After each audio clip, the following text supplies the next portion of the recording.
Let's move on to the situation in Madagascar. The military leaders there announced this Tuesday that they've taken power. The army confirming it suspended the country's Senate, High Constitutional Court, electoral body and other important state institutions. This follows the decision of the President Andry Rajoelina to flee Madagascar, he says, in fear for his life. There have been weeks of so-called Gen Z protests against corruption, poverty and the lack of opportunities for young people.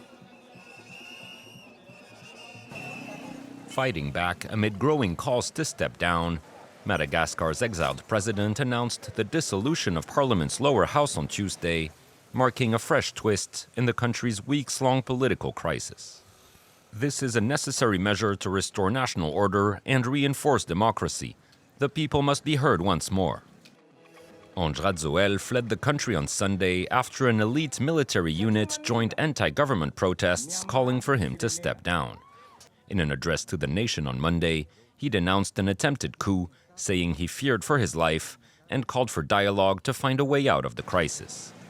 The rebellious soldiers, meanwhile, said they had seized power on Tuesday as thousands of protesters gathered in the capital once more to call for Rajoelina's resignation, a sign that the president's latest announcement failed to quell popular anger over chronic water and power outages. We are not satisfied because that's not what we expected to hear in the speech. We want him to resign immediately. We don't want to wait any longer. Hours after Rajoelina's announcement, Malagasy lawmakers declared the decree null and void and voted to impeach the president for alleged conflicts of interest. But with neither side recognizing each other's authority, Madagascar's political future continues to hang in the balance.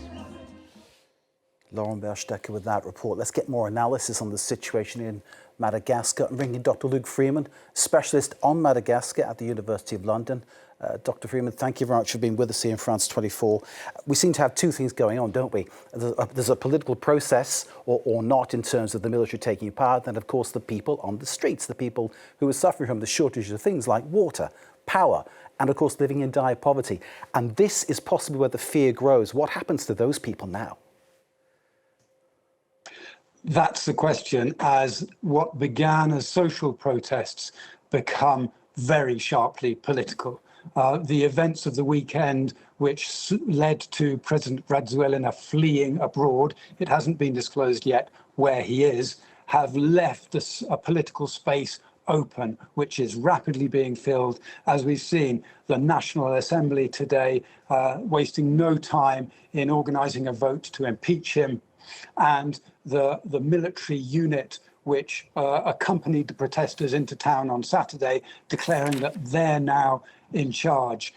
There's a lot of debating going on between these different factions now as they work out who's going to have the pole position in negotiating Madagascar's future. Completely hear what you're saying, but those young people, the so-called Gen Z protests, are rallying behind that one-piece pirate flag with its straw hat on, which gave it a kind of comic feel, but nonetheless a very serious aim behind it.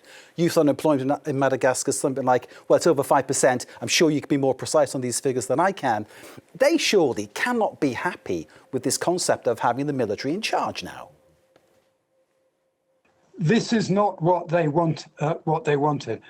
They set out with these social protests. They probably didn't know where it was going, and it doesn't seem to be in their hands anymore. You're absolutely right. The reason they're behind this is because they are in such a dire situation. Every year in Madagascar, 400,000 young people come on to the job market, a job market which is unable to absorb them. So they've got pressing issues about the standard of their education, their chances of getting jobs, and their aim was to overthrow a political system, not to see old politicians and old soldiers, from their perspective, just taking up positions, keeping the system in place and brushing Gen Z aside. Gen Z have got to be careful here. They've started something and they may get marginalised from the process if they can't ensure that they get a seat at the table, and their leaderless organisation might actually be a disadvantage to them now. They've got to work hard to get a place at the table, and they've got to rely on other stakeholders, such as the church, such as the trades unions, such as civil society, in making sure that they have a say in what happens next and that it doesn't get usurped by the military and the old guard politicians. Indeed, it's a pattern we've seen happen in other African states over many, many generations, and one clearly that you're warning about now. And it's clear that those people, Gen Z, would not want that to happen. Can we talk a bit about Andry Rajoelina? Clearly, he is in what is termed, in inverted commas, a safe place, having fled, in inverted commas, for fear of his life. The truth, obviously, will come out eventually. But in terms of his connection with Madagascar, does he now become the guy who was once the solution and is now the problem? Will he be the scapegoat for what is happening now?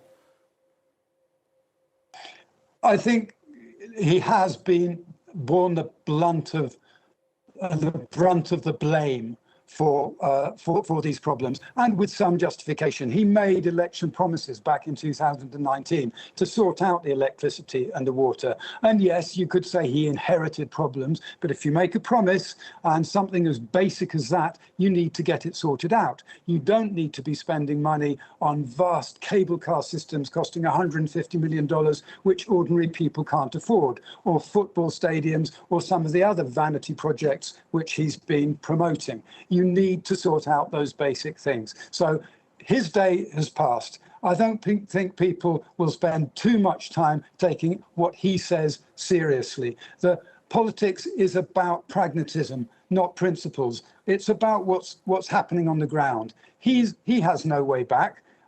He may complain and he might try and leverage the support of organizations such as the African Union or the Southern African Development Community, crying foul, crying constitutional foul play. But let's not forget, he came to power in very similar circumstances in 2009, supported by the very same military unit who has now seen him leaving the country and fleeing, probably never to come back.